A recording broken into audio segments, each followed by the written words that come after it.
Hello, everybody, and welcome to the Human Echoes podcast, the show where we review oddball movies, have oddball discussions, and occasionally take questions from you, the oddball fans. I'm Tony Southcott.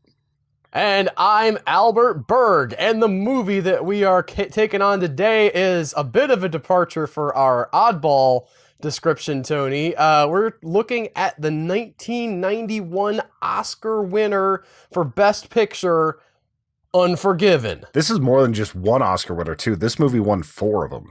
What all did it win? I know that it won Best Picture. At least I was pretty sure that it won that. What else did it get? One Best Picture, one, I believe Gene Hackman won for Best Actor. Let me pull it up. Probably supporting on that one? Yeah. Unforgiven While Oscars. Tony looks it up, I'll synopsize what this movie's about.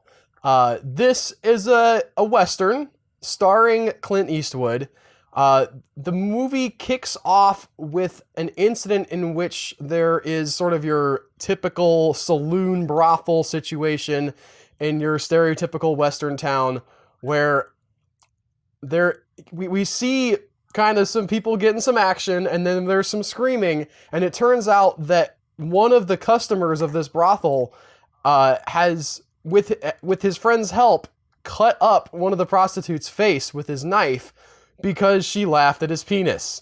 Which, just as a side note, if you're a prostitute, like, customer service note number 1, don't laugh at the customer's penis. It's like, I know she was a little bit newer to the game, but there's a few things that just you don't do, especially with drunk men. Want to go complain to the manager? Yeah. Excuse me, sir. Yes, what is it? I want to file a complaint. I need a refund. She said my penis was too small. No. I'm just imagining that. I'm imagining that, like, now in the retail context, for having come from Walmart, of like, oh, I've got to go get a manager.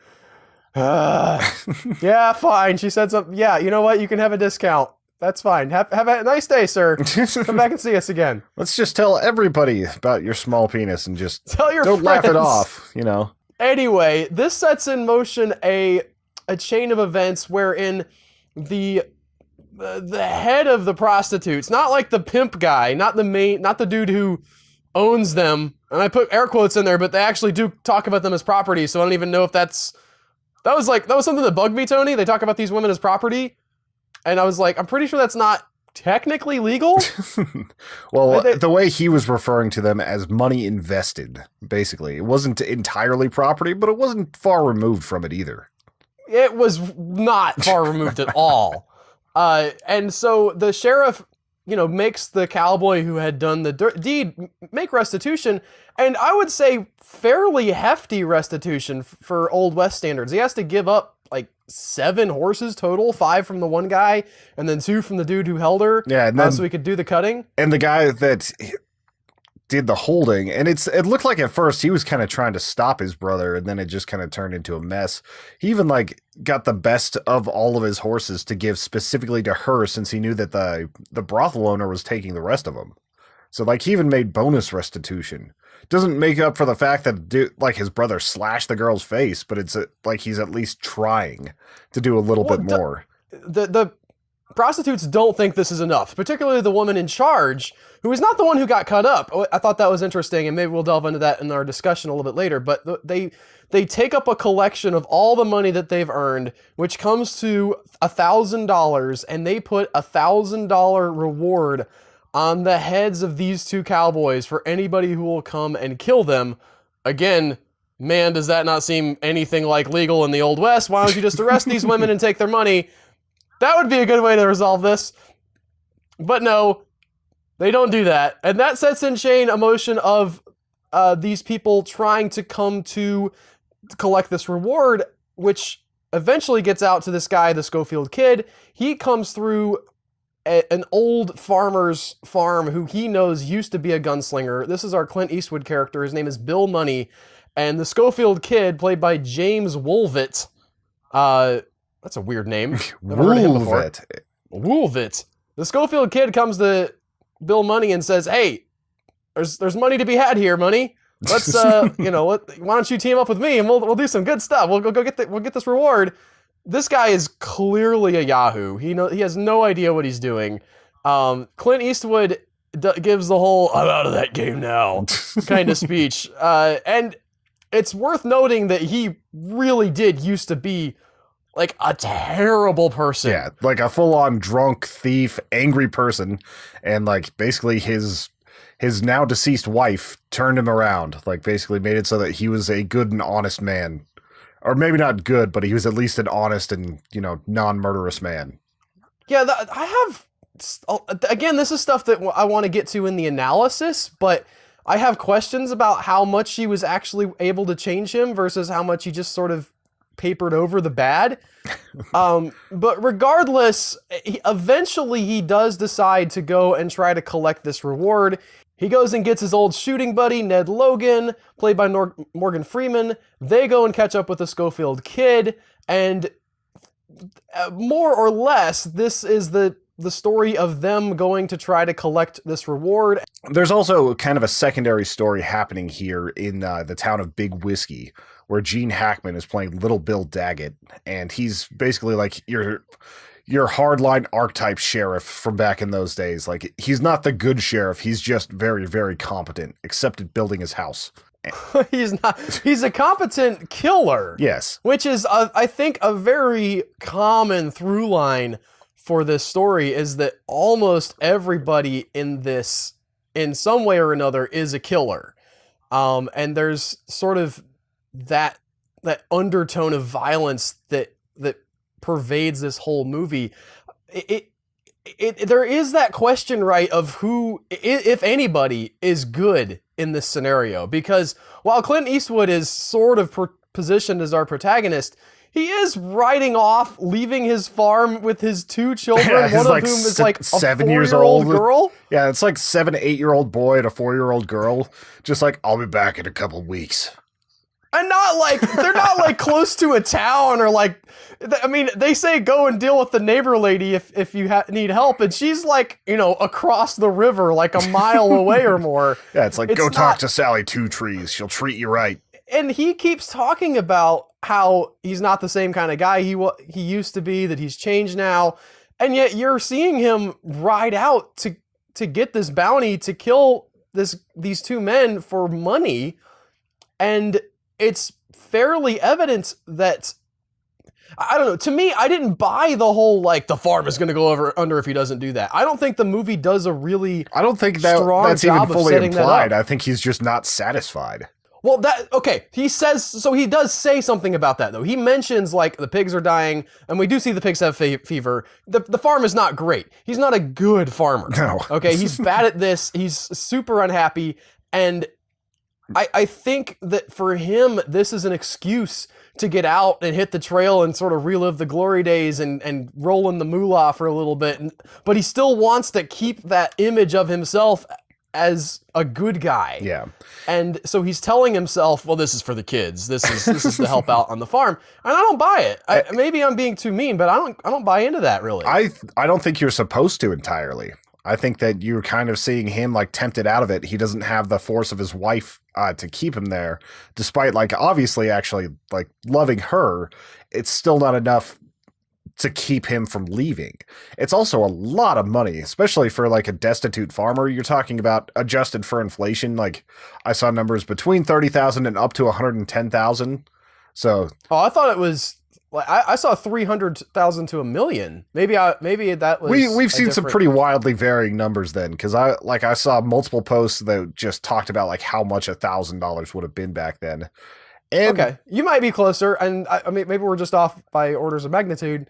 What's 10,000 to 100,000? Yeah, that's not that big of a deal. It's just an extra zero, Tony. there's almost a second comma there on one of those numbers.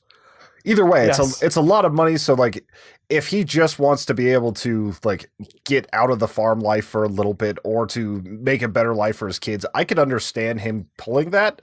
But it's like you said, it feels more like he's just dissatisfied with his current station and has a chance to like be the old Bill Money again. Well, and you even have, when he's saying this stuff, he's saying, I'm not that guy anymore. That's not how I am. I forget exactly what the line is, but he says it multiple times, sort of like almost as a mantra, convincing himself, no, that's not me. I'm just doing this, and his old buddy Morgan Freeman, Ned Logan is like, all right, like, you keep talking. He at one point is just like, could you just shut up and I'm going to go to sleep now? Convince yourself. You don't need to convince me, okay? Which I thought was interesting, too, because ultimately Ned Logan doesn't have... He's not as really well developed of a character as Bill Money, but he also, he feels like the kind of guy who's like, all right, we'll go kill somebody. And then when they get there, he doesn't really have the stomach for it anymore. Yeah, he's the guy who actually has changed, even though he's the one who's not wasting his time telling himself that he's different. And it's interesting because the way he talks to Schofield Kid, the way he carries himself, it seems like he has no problem at all. But in that moment of truth, that is where he falters. And that's a common running theme in this as well, that they sort of highlight with Gene Hackman's character, where there's a secondary plot where this guy, Bill, what's his name? English Bill. English Bill comes to Old Whiskey. English Bob, by the way. Played by Richard Harris, who Proximo in Gladiator, tons of good movies that guy was in. Like, he always had an awesome stage presence. Also Dumbledore. I forgot about that. He was Dumbledore in Chamber of Secrets and Sorcerer's Stone. And he plays this sort of somewhat aging, but still, you can tell he's still got some skills, gunslinger from England who shoots his mouth off a lot about how that at this point in the film, the president has just been shot. Again, we're kind of like going with this through line of violence and just as an American pastime practically. And he says, "You would never shoot a queen. Why not shoot a president? A queen? Your hand would stand in awe." Yeah, your hand would shake in her majesty. And he goes to town and gets the crap beat out of him by Gene Hackman. It's a bad one too. And like the moment that English Bob sees him, he's like practically pissing himself. The other guy actually does pee himself, Beauchamp, but like you can tell that this guy who is completely badass, not afraid to murder people, great with his guns, is terrified of Gene Hackman. It's interesting that we get that because Gene Hackman, he's almost the most pragmatic. He's the guy who's sort of the most okay with who he is as a character. Like he's not trying to tell himself a story about himself. He's just like, I just want to have my town. I just want to build my house really badly.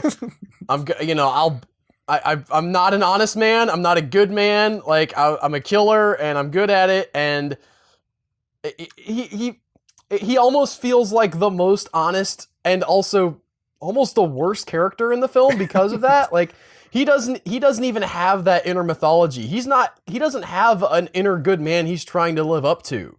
He's just trying to keep things quiet so he doesn't have to like be bothered. Pretty much. And you also see him like he's very much enjoys telling like his stories of the olden days. He has no qualms about the murders he's committed, even whenever it's like against not so bad people. Like you hear him also talk about like the difference between like a steady and true man versus a fast draw on a guy, and just like there's a lot of really cool lines that he has. I really enjoyed his interactions with Beauchamp, who's a writer for English Bob. Basically, he's following English Bob around to write this biography. Very much artistic license used on all of these things, and he just decides to abandon English Bob after he gets beaten and stick with Gene Hackman's character, Daggett. Beauchamp is a fascinating character in this because he's not a killer, right? He's very much, I mean, Gene Wilder. Is that right? No, it's Gene Hackman. Gene Wilder is not in this. You're thinking of Blazing Saddles. I'm just stupid. That's all. It's not that I'm thinking of Blazing Saddles. They both are first name Gene. Have you even seen That's all there is to Blazing Saddles? That's one of my favorite. I haven't finished watching it. I love that movie. Anyway. Gene Hackman gives this whole speech to Beauchamp, and he says, listen, it's not easy to kill somebody. Like, you look at somebody in the eye, another human person, and know that they have a life and that you're about to end it, that you're about to pull a trigger and kill that man. It's not something that everybody, just your average schmo off the street, can do. And you know, it turns out Beauchamp can't do it. He like Hackman gives him the gun and says, "It is Hackman." Yes. Yes. Thank it is goodness. Hackman. Hackman gives him the gun and says, "Hey, all you got to do is shoot me. You guys can walk out of here. You know, you'll be free." And Beauchamp, you know, isn't able to do it. He doesn't have the will or the strength to pull that trigger and set English Bob free. I think there's also a certain amount of, he sees Gene Hackman, he's a little bit awed by him. He had been awed by English Bob, and now he sees Gene Hackman's character, whose name is Bill. No, I'm sorry. Yeah, it's Little Bill. What is it? Yeah. I looked on the list and saw Bill Money, and I was like, nope, that's Clint Eastwood's character. Having two Bills. Bold move. He sees Little Bill, and he's got him built up in his mind as like, oh, this is the guy I thought English Bob was. And, you know, so he switches sides. He jumps ship and ultimately, you know, takes Little Bill's story and runs with that and makes that his book. And English Bob is kicked out of the movie, never to be seen again. Yeah, he just like leaves on a thing, and they're like, yeah, whenever you get to the train, you could unlock him. Otherwise, just get him out of my county. Here's where I think this movie shines. I think this is a great character piece. I think this movie does an amazing job of building these characters and sort of giving them rich inner lives and sort of, you know, developing them into, you know, I mean, these are all fully fleshed out characters. Even the people who don't appear for very long, you know, they feel real. Yeah, like the one-armed deputy carrying 3 pistols because he doesn't want to have to reload. He gets like 2 lines in the movie. What's that? I said he gets like 2 lines in the movie, but you still... There's just a lot of thought in the side characters, like the way the deputies interact with each other while they're waiting for Bill. The way even some of the prostitutes are talking to each other. There's a lot of detail work in all of those characters. And then you take like the Schofield kid, and that character gets pretty deep pretty quick. There's actually some pretty messed up things that happen that didn't quite make it into the movie that were originally in the script too. Oh, really? Yeah. Do you want to talk about that? I think it's a little too spoilery to get into it. Oh, you don't want to spoil this. I mean, it is 20, 30 years old at this point. It's getting close. Almost 30. It was 92, which by the way, Yeah. I did pull up what Oscars it won for 1992. Well, go. It's been like 20 minutes, Tony. I've been I stalling this like, whole time. You know, sometimes we get distracted on this podcast. Won Best Picture, Best Director, Best Supporting Actor for Gene Hackman, and Best Editing by Joel Cox. The editing's pretty good. Yeah, especially for like a 1992 movie. Like a lot of times whenever you go back to these early 90s, late 80s, like 70s movies, it doesn't look nearly as good as this. I watched a trailer and it looked a lot worse than it did whenever you actually had like the nice HD widescreen going on. It's not like true HD, but it didn't look bad, especially for the time. Speaking of acting, am I gonna get hate mail for saying that I didn't think this was Clint Eastwood's most convincing performance? I honestly think he's gotten better as he's gotten older with his performances. Like I mean, he might have. I'm not saying he's bad now, but in this particular movie, and I'm not even saying it's a bad read exactly. He feels very. He's not putting much extra into the character. I mean, I know I don't want him chewing scenery or anything, but he's sort of just bringing himself to this role and maybe giving it a little bit extra depth. And I know that it's Clint Eastwood, but from my perspective, it felt just like this is Clint Eastwood doing Clint Eastwood. Pretty much. It's like whenever you throw Will Smith into a movie. Like there are times where you definitely lose Clint Eastwood in movies like $1 Million Baby and several others that I could name off. But this one, I think you are right in that it's a little bit of just him. That might also be because he's writer and director of this. So I did think about that. And interestingly enough, I've read that Clint Eastwood is notorious for like wanting to do as few takes as possible, especially, I mean, he's somewhat old in this movie, but like as he's gotten older, he's just like, all right, we're going for 8 hours and then I'm going home. Yeah. I'm going to bed, watch television. That's one of the reasons why he always gets funding for his movies. He usually, he comes in, he finishes them faster than he says he's going to and for less money. So like the studios love working with him other than the fact that he's legendary Clint Eastwood. Well, I think that the legendary status is sort of, not that he's not still legendary, but nobody's like, man, I'm going to go see a Clint Eastwood movie because I remember him back from Good, the Bad, and the Ugly. Like that segment of the population is not large. I wouldn't say. I think it's because he's making relatively good movies still, and he has a good eye as a director. And even while I am criticizing some of the performance, knowing that he sat in all three chairs, I'm willing to cut him a little bit of slack. But I felt like his performance was, especially as the main character, left me a little something to be desired. You know more about behind the scenes stuff than I do. Whenever somebody is the actor and director and writer of a film, actually, I think this one was written by somebody else. It was adapted by him. Yeah, David Webb Peoples. Okay. Do you think that he would have like a secondary director on set to like kind of help him out with this sort of thing? Or do you think he's just going up there and doing it the way he's got it in his head and just like rolling with it? I mean, you have, so usually the director isn't shooting the scene anyway. You know, he'll be watching as it's shot, but you have your cinematographer to do that on any larger budget movie. And I think that helps a little bit. I think it's still a lot of work to do both. And it's pretty impressive when anybody's able to pull it off. So, you know, it's just extra time where you have to say, you know, okay, we're going to do the take. Now I have to see the take as a director to be like, all right, did I like that? Was it good? Okay.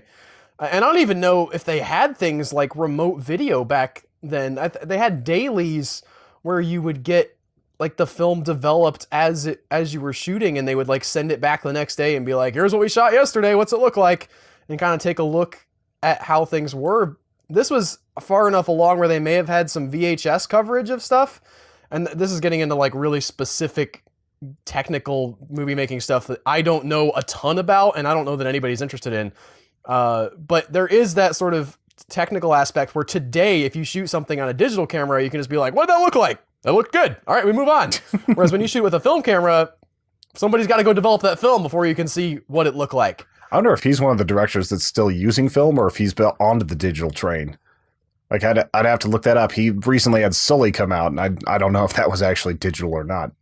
If I had to guess, knowing what I know about him and his love of efficiency, I would say he was on the digital train as soon as it was practical. Probably. And a lot of I think it's interesting to know that a lot of directors are. There's some directors are like really hard line. We got to have film. 70 millimeter. Right. And then I think some people like Scorsese. Maybe I'm wrong about Scorsese, but I've heard there are just as many acclaimed directors that are like, yeah, digital, as there are who are like, no, film. And especially for a guy that wants to do like one take. Like you kind of need that digital thing there just to verify that you got that one take before you disassemble the set and move on. I was reading about how for almost every single scene in Flags of Our Fathers, there was only one take taken. Like as soon as they finished like that scene, they were just on to the next one. A very emotional scene happened where one of the characters is crying, and they forced him to do that twice, and like the entire set was just really confused why they were doing a second take. Like it happens that often that he's just like, good enough, move on. Speaking of the set, you talked about tearing things down, but building this set was apparently like, and efficiency as well. Building this set was one of the fastest sets that the production designer that worked on this film, whose name escapes me at the moment, but they built this in like 3 or 4 weeks. The whole town got built, and they sort of like were waiting to shoot as they were building it. They're like, all right, well, we got people working on horse riding and, you know, stunt stuff, but you guys better hurry. Yeah, his name is Henry Bumstead. So props to Henry Bumstead for finishing an entire town in 32 days. His brother Dagwood has a famous sandwich that you might have heard of. I have not heard of such a sandwich. What's on a Bumstead? You never heard of Dagwood Bumstead? No, I have not. Oh, he's the guy from the Blondie comic. I'm sorry, people don't read comics in the newspapers anymore. I like sometimes that read them. I just don't read Blondie. Like, I was never a fan of it. No, I get that. But Dagwood was the guy who always had the giant sandwich. Like, he was always building like a ridiculous sandwich, and I think now they even have a chain of people. Never mind. I'm explaining the joke, and it's not funny anymore. It wasn't funny to begin with. Dag nabbit. I already talked about one of my problems with the movie in that I don't really like that Clint Eastwood just up and leaves his kids. And I get that maybe he's not a protagonist. Maybe he's not like super really into doing that. And that's part of the story. But I also didn't like that this is a movie about sort of how this woman gets cut up, right? Like she's come all the way from out back east. She's traveled out here to be a prostitute. We don't really get any specifics on the dealings of how she got into that life or why she decided to come out west or anything. Now her face is ruined. She can't really ply her craft. Oh, let's be honest. It wasn't really that ruined. Like, there's some scars, but it's not like they took off her nose or something. The prosthetics in this movie leave a little bit of something to be desired. I do like that they overplay it. Like when the Schofield kid comes on, he's like, they cut off her ears, they cut off her nose, they cut off her boobs. Fingers. And then when you get there and she's like, got like 3 cuts. Yeah, well, it's just like, oh, she's only good for sweeping up. It's like, one of those things where that hot to begin with. Yeah, that was Bill Muddy kind of trying to justify it to himself. He's like, well, if I'm going to kill him, he's got to be a bad guy. Like, you should have seen what they did to this girl. And then like he's just like hanging out with her later, and it's just like, oh yeah, couple red marks on the face. But it felt like that it was this story about like, so this woman gets cut up, and the story is about like, but how does it affect the men in the town? And I'm fine with it's a good story of how it affects the men in the town, but part of me was like, well, what happened to her? Like, her life must have sucked. Like, I mean, before this, she's somehow roped into prostitution. It seems like the steps leading up to that life and into that life probably aren't the best steps that you could be walking on. Yeah, it's like every once in a while you probably get a woman who just really, really likes sex and really, really likes money and is like, I'll do this. Usually there's some bad stuff that happens to lead you to that life. Yeah, so somewhere I would assume that she had some kind of damage done to her, especially back then when there's a huge stigma against that kind of thing. That's a pretty heavy barrier for you to jump over to be like, I guess I'm a prostitute now, in this era. And then, after this movie takes place, what's going to happen to her? Like, she can't be a prostitute anymore. And now that she has been a prostitute, it's not like she has any prospects. She can't get married. She probably doesn't have very much money. All the other prostitutes gave away their $1,000 to these guys to kill these people instead of like, hey, maybe we'll build you a house or something nice. So she's like, I've read stories and statistics that most of the time prostitutes in the Old West, like you see in these movies, ended up committing suicide because like once they were used up, there was nothing for them. And I'm sure there was a lot of bad stuff that you contract whenever you're doing that back in the day when there wasn't also condoms. That. So it's like, do you get syphilis? Do you get like some horrible thing like that? Probably, possibly have kids in an era before there was any kind of contraceptive, maybe some like crude abortion techniques if you're, quote unquote lucky. But it just seems like, if I'm going to put my little social justice warrior hat on, I would say it seems like there's a whole female perspective that's just completely left out of this movie. Well, that kind of falls in with like some other of the older Westerns like High Plains Drifter and some of these other ones where it's just like the hyper masculine perspective. Yeah, and I know it doesn't make the movie a bad movie, but I think it's something we should think about, and hopefully could take into account. The other thing, and this is a theory that I totally stole from a blog post that I read, but I thought it was really interesting, how that this is almost a critique of American capitalism. You have these guys. One of them's name is Bill Money, and the sheriff in the town is named Little Bill, like dollar bills. And almost every bad thing that happens because of a business transaction. The horrors are property, and there's like all of these backdrops of the when they're throwing stones at the guy, it has the backdrop that says mercantile, and the people are paying to kill, and it's sort of about this failure of treating everything as just a monetary proposition, which is how the sheriff tries to resolve the thing, right? Just tries to solve it by saying, okay, well, we're going to have a transfer of property to, resolve the damage of the other property, and completely forgets the human element. And between that and kind of an interesting, I would say, arguably a sort of a gun control message, or at least maybe not a gun control message, but a message about gun violence in America and how that's sort of part of our heritage. This is kind of a weirdly liberal movie for a Western and somebody like Clint Eastwood, if you think about it. See, I didn't look at it as so much a critique on capitalism, other than saying like, it seemed more like that it was looking at the fact that there really weren't many heroes in the Old West, that even the good guys were pretty much the bad guys. They were just the ones that, like, were sometimes on the right side of things. It felt like it was talking more about that to me than any sort of, like, capitalistic message. I will link to the post, and y'all can make the decision for yourself. The man who wrote it made a much better, I'm sure, argument than I'm making. And I'm not saying that's all there is to the movie, or certainly that's the only level you can enjoy it at. But I mean, I think that's also how you could say that Beauchamp fits into it, right? He's following the money around. Eastwood's following the money around. Everybody's following, trying to get more money or be, reinstated for the loss of money. And it's I think like, that you can make an argument that you've got all the cowboys like that. They won't ride out unless like the city's going to pay for their feed and all that sort of stuff. So I can see where he's coming from.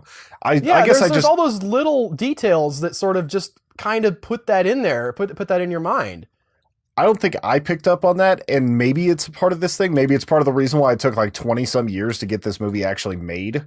Like, the script was just floating around Hollywood for a long time, and Clint Eastwood bought the rights, and it just took so long to make. And part of it, I think, is because not a lot of people wanted to watch a Western with an anti-violence message.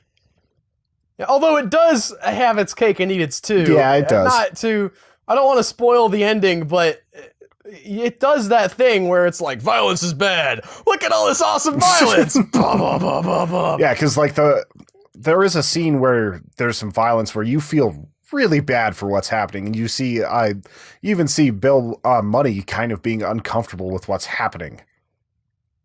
It's really, I would say, a really good movie. Not my favorite movie. I would almost put something like Slow West as, for me personally, like I liked it a little bit better. I think that it covered some of the subject matter a little bit more, but I might be, maybe I'm way off base on that. I'm just coming at it from a standpoint of like, I kind of felt dirty after I watched this. Like, I could see that, especially for you. Like, I'm a little bit more able to compartmentalize these sorts of things than you are. But like you look at it on like the deeper emotional level and like the intent behind the work and just the level of violence inside of this. I wanted to bring up, this is a little bit of trivia that I read on IMDb. The Frances Fisher, who worked on the film with Clint Eastwood at the time that he won the Oscar. She is the redhead from this movie, the one that's basically rallying all the prostitutes to give their money up to hire these people, by the way. Okay. I did not make the correlation there. I'm sorry. I didn't look up who she was. I just knew she worked on the movie. She was 4 months pregnant with his child at the time that this movie was getting its Oscar, and he forbade her from telling anybody about giving birth to his child at the time because he didn't want to take away from the movie's chances. And even when she announced that she was pregnant with his child afterwards, he was like, no comment. The end of this little factoid says, I read this one as well. Francisca Eastwood was born in August 1993. She was reported as being the third child for the 63-year-old Clint. Francesca is, in fact, Clint's seventh child, at least. Dude is getting around. I mean, part of me is glad that like Clint Eastwood's DNA is like propagating into the species. Part of me is also like, damn, like you could afford some contraception. Or like, it seems like maybe he's not being real good to these people who he's sired. Yeah, that's true. And the women who he's sired them through. That's not I know great. That his daughter was in, what was the movie? Where is it? It's not The Girl. It's the one where like the blonde girl is raised to like take out all these frat boys who like are doing like prom night date rape stuff. I'm trying to remember. Oh, The Final Girl? That was her? She's in that movie. I'm trying to figure out if it's her. Oh.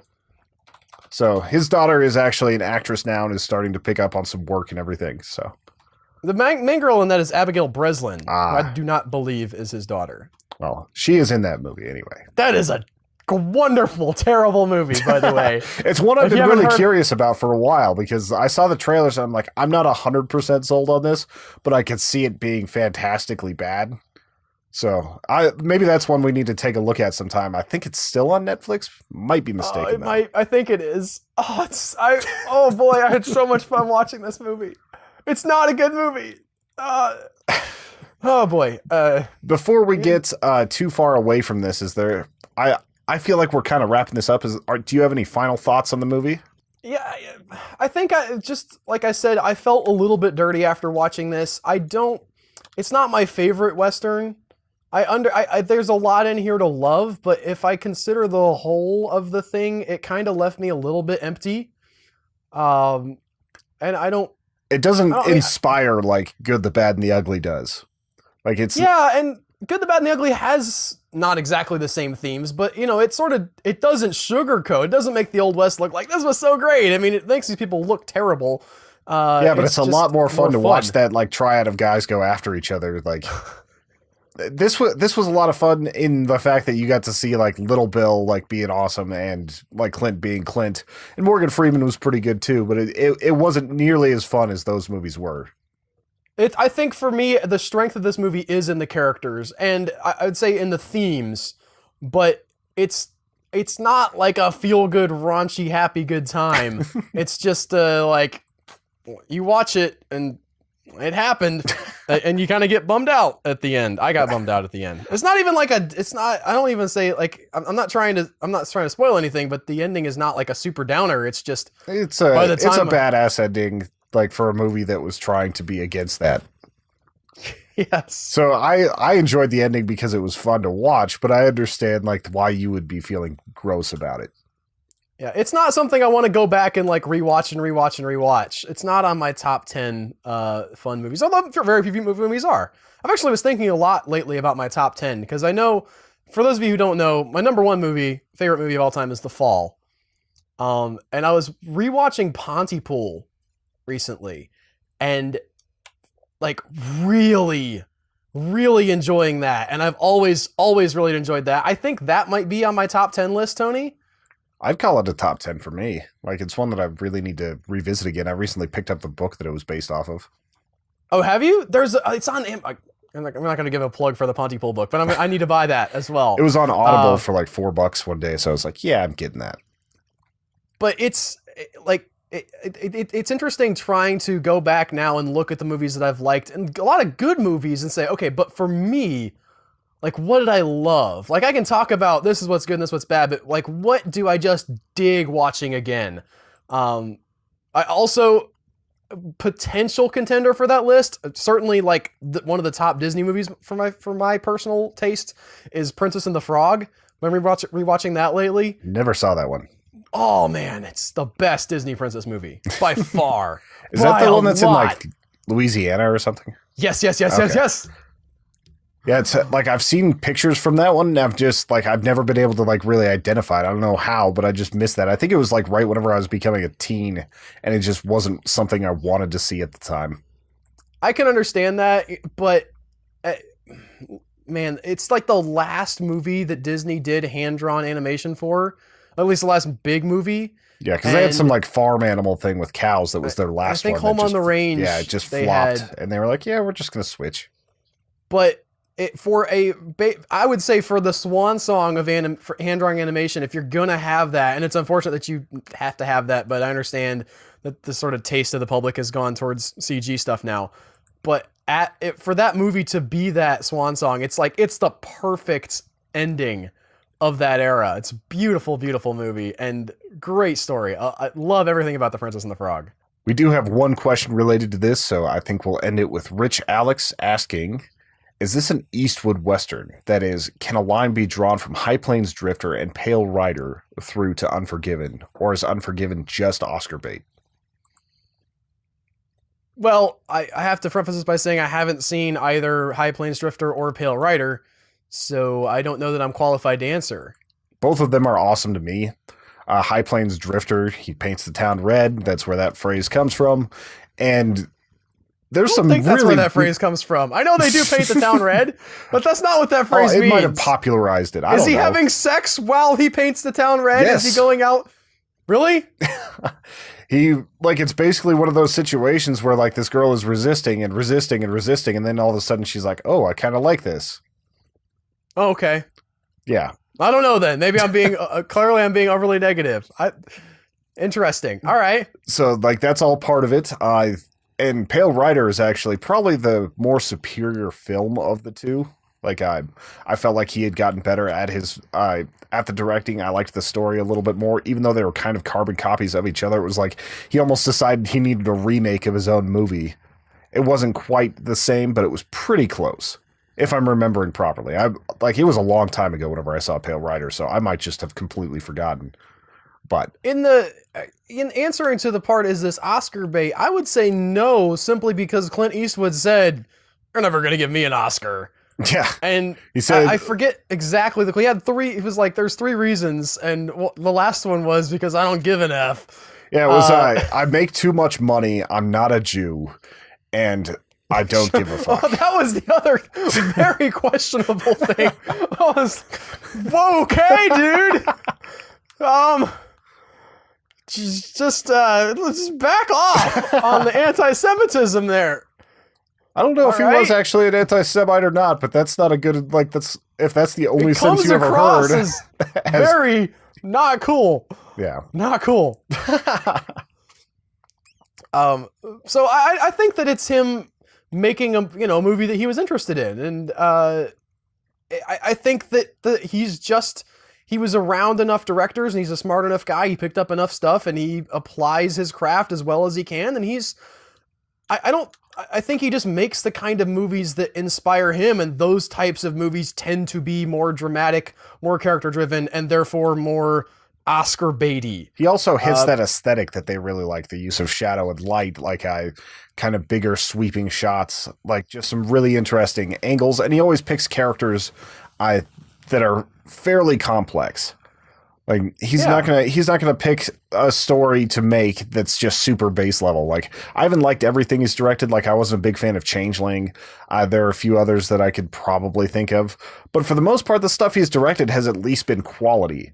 And some of it's been probably top 10 movies for me. While we're on that list, like $1 Million Baby is on that list for me.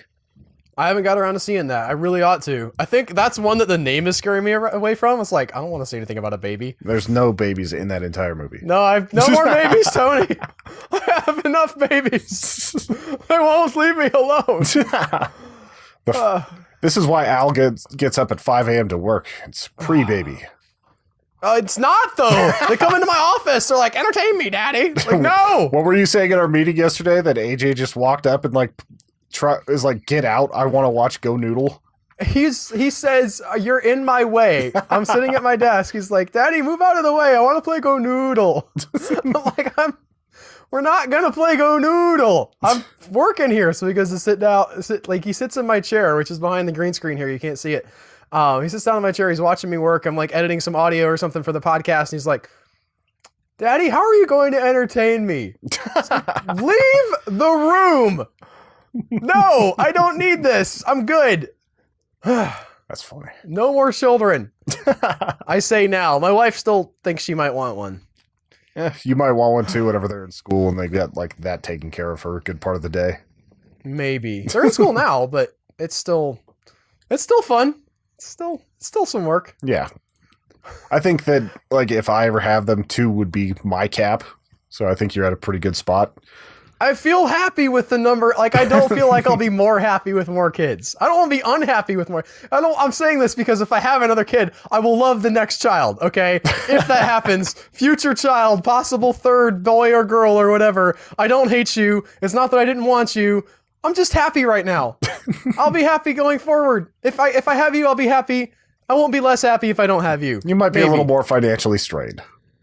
Yeah. Do you want to go to college, third baby? You do, don't you? Well, you can't because you're the third baby. And by then, like the entire market will have crashed and student loans will be like completely broken. Good luck. Oh, we could start saying thanks, Trump, in a couple months here, Tony.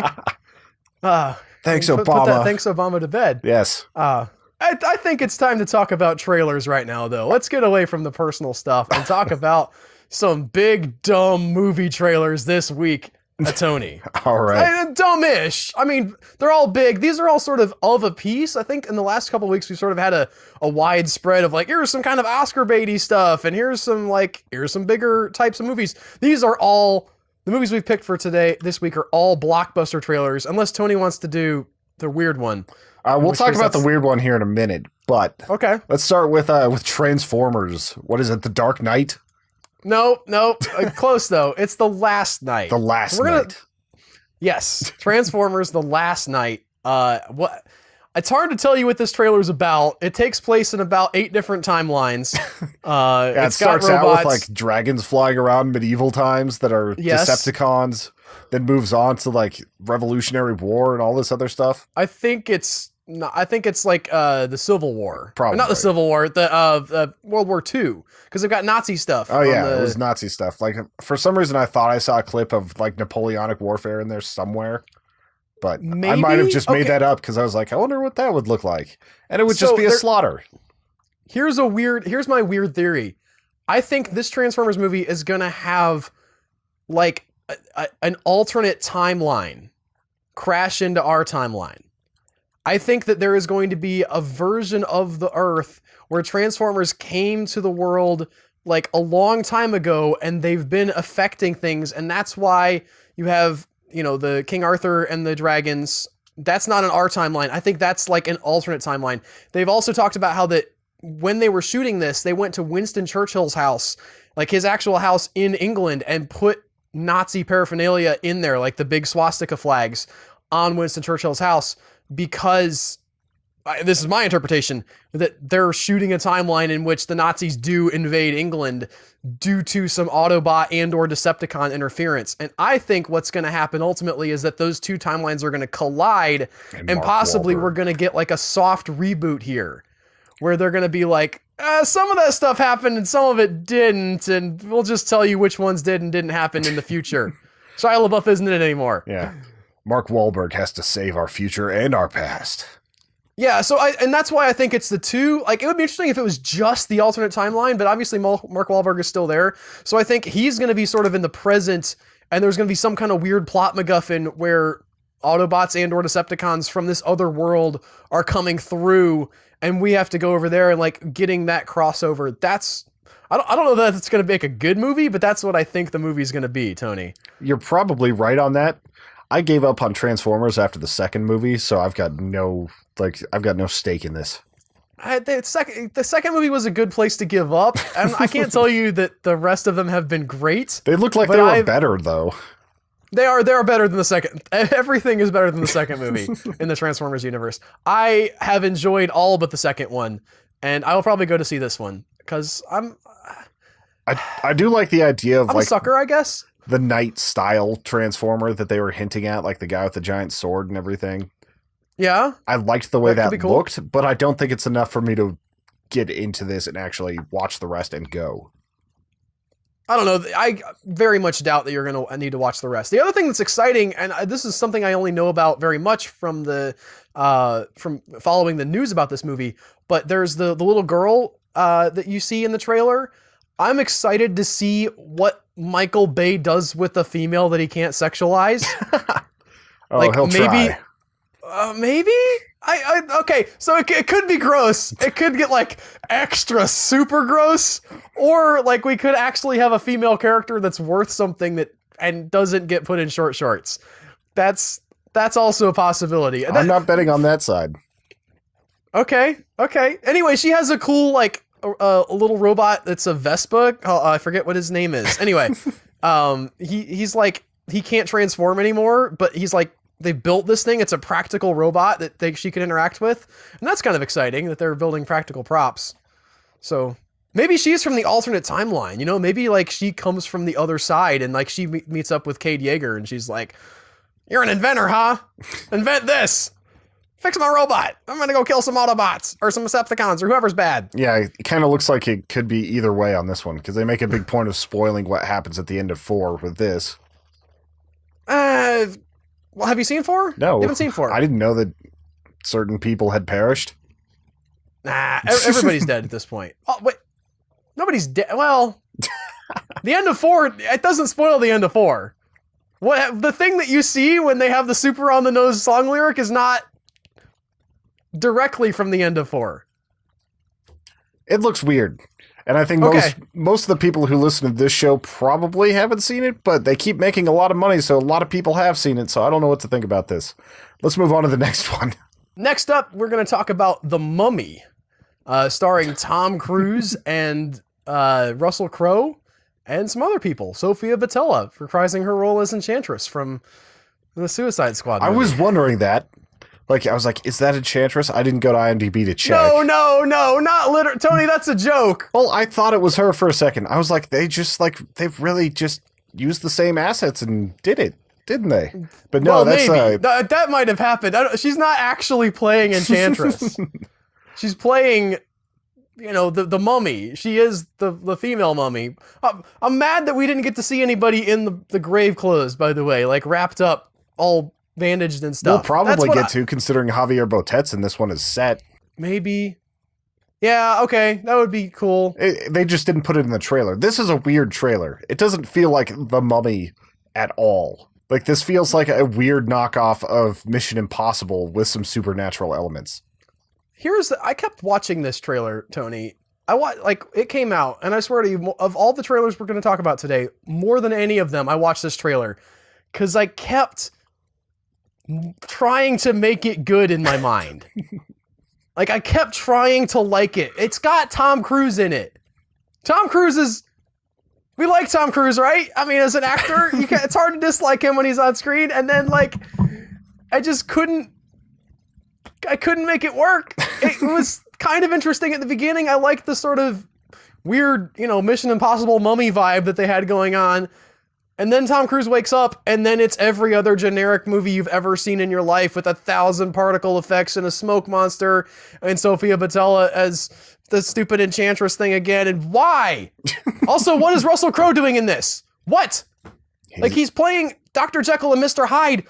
The version of Dr. Jekyll and Mr. Hyde that became the, spokesman for the mummy?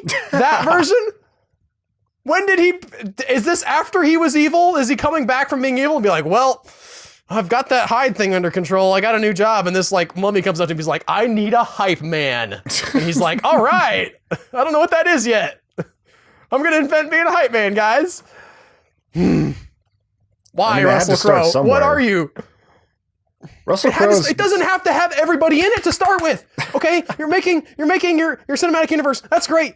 You don't have Iron Man and then also have Thor and also have everybody else in the Iron Man movie. You kick it off and you have somebody say, maybe we'll have some other stuff in there too at the very end, like the closing credit sequence. You let Iron Man be Iron Man and then you add your other stuff in. Stop trying to build the universe in the first movie and making everything service that and not telling the good story in the first movie. I don't know if that's what's going to happen, but that's sure what happened in Fantastic Beasts.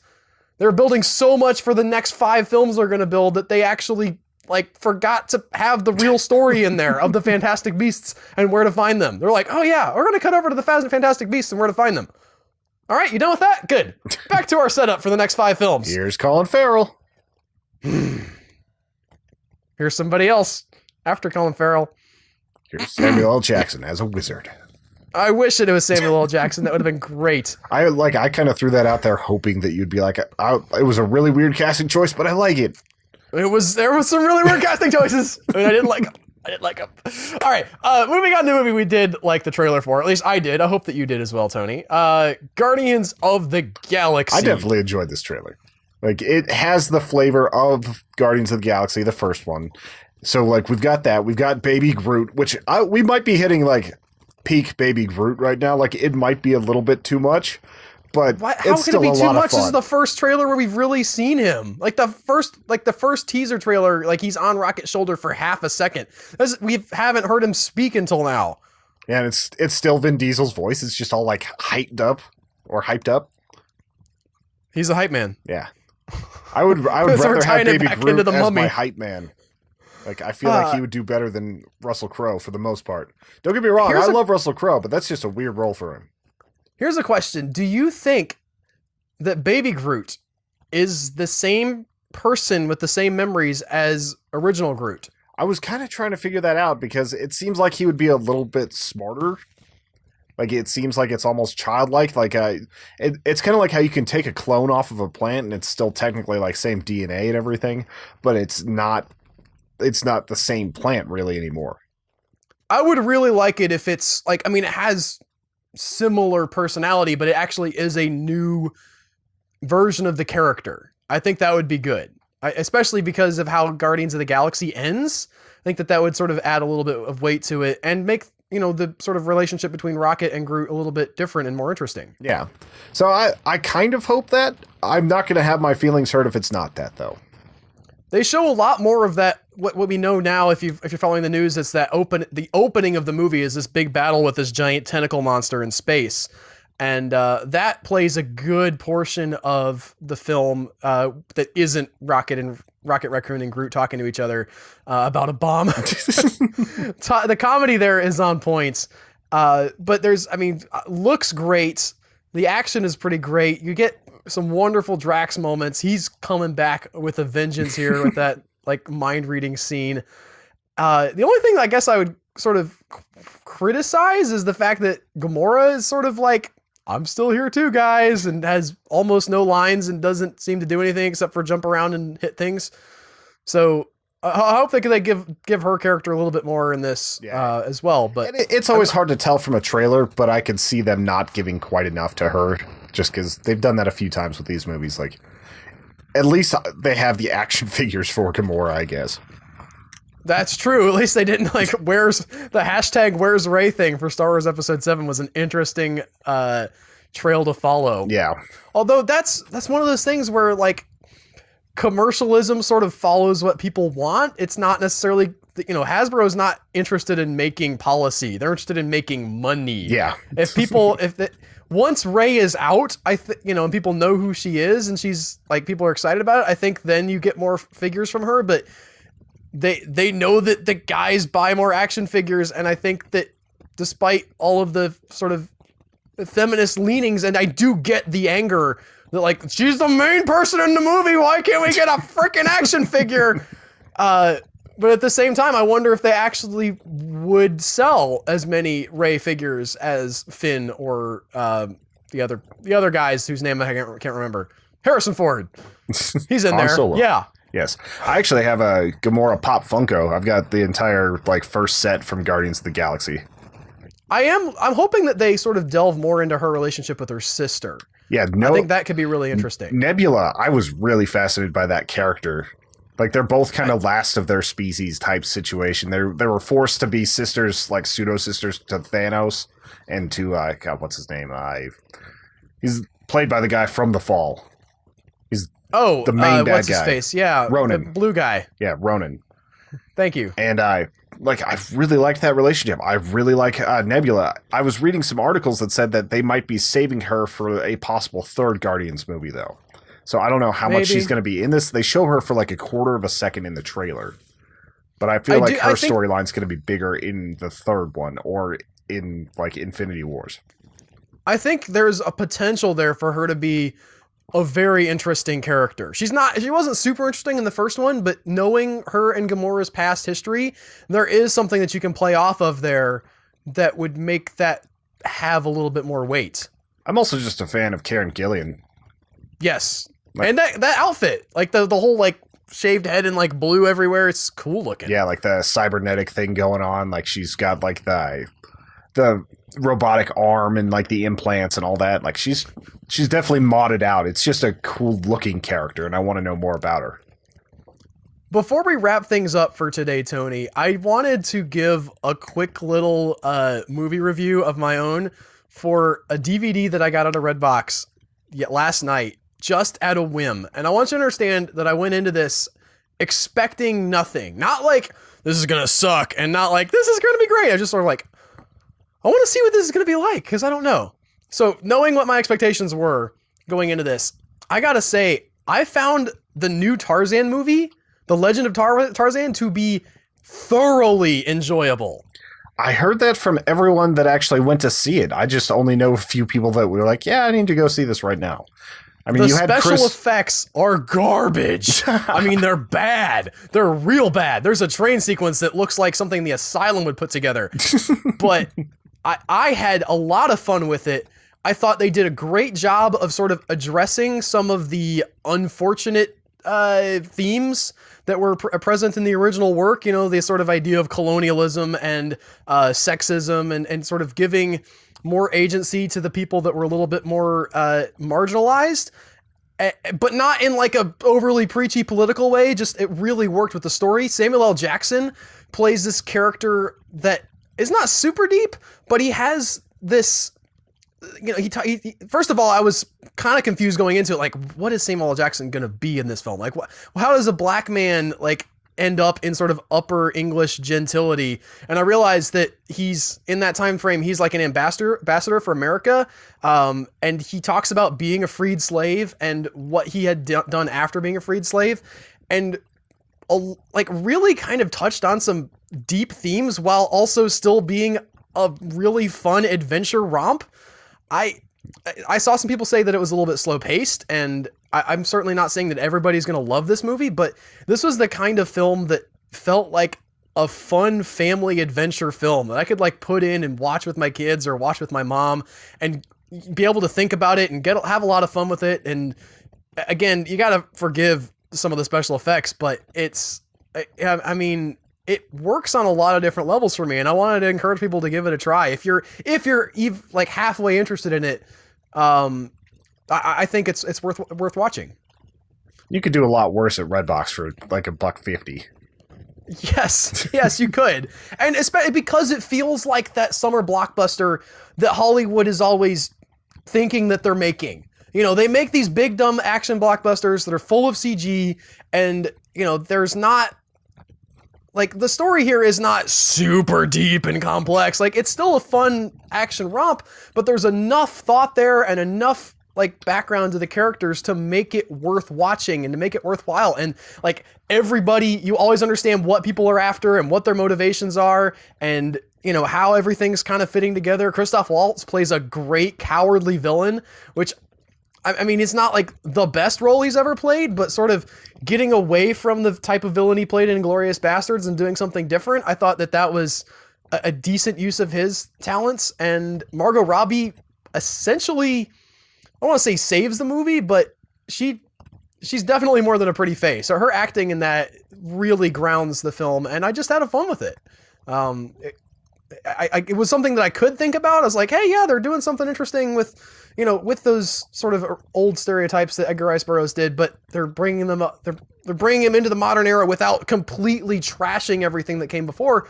And I thought that was cool. Yeah. So, and I give it a shot. I saw that movie, like I saw the trailers and I was kind of interested. So I think you just sold me on actually getting that. So I'll have to tell you what I think next week. I'll have to hear about how Tony hates it. I don't think I'll hate it. Like, you hate more of the stuff that I like. Nope. No, that's true. That's what I'm saying. Like, it'll be par for the course. I will deserve it 100% when Tony comes on next week and he's like, what are you smoking? The movie was the worst. It's like, I know they just legalized it in Florida, but still. I want to reiterate, you have to be able to get over the bad special effects, because there's some bad special effects. If that's going to take you out of the movie, you will not enjoy the movie. So, caveat there. But other than that, I thought it was pretty fun. All right. And we are a little bit over time now, so we are going to wrap this up. Thank you all for watching. Thank you for listening. Thank you all for sharing this podcast. One of the most important things you can do for us is to tell your friends about it, to hit that like button. If you're feeling really squirrely, throw it on Reddit. Lots of fun ways that you can actually help us out, get the word out there. Another way to help us out more directly is if you want to become a member. You also get a bonus podcast every 2 weeks if you become a member, as well as a Christmas letter that's coming out, all sorts of really fun stuff. Just a lot of cool bonuses on there, starting at $2, $5, $10, or $20, depending on the level of commitment that you want to do towards the podcast. We're trying to get more members up so we can keep doing this show. So thank you to all the people that are already members, and check out on YouTube the bonus podcast episode that we released, I think, 4 or 5 days ago, the time that this is out. So you can actually listen to one of those bonus podcasts, see if it's for you. I think you guys would really enjoy it. So if you enjoyed this show and you want an extra dose of Joe being on the podcast and one of the sillier products we get to make, go check out that. We'll have a link in the episode notes. So yeah, thanks again. Next week we will be reviewing the Christmas movie A Christmas Horror Story, which is an anthology film of Christmas type stories. Lost the word there for a second, Tony. You know what I'm talking about. Christmas it's horror anthology Christmas. Anthology. Yeah, they've got Santa fighting zombie elves. They've got Krampus. They've got this guy who comes back possessed from the Christmas tree farm. So we're going to check it out and talk about it next week. And the following week, we'll probably be talking about another Christmas movie as well, getting into that jingle all the way spirit. Hope y'all are having a wonderful holiday/Christmas season. And we'll see you guys next week. And if you guys have suggestions for Christmas movies, just toss them at us on Twitter at HE Podcast. Bye, guys. Bye.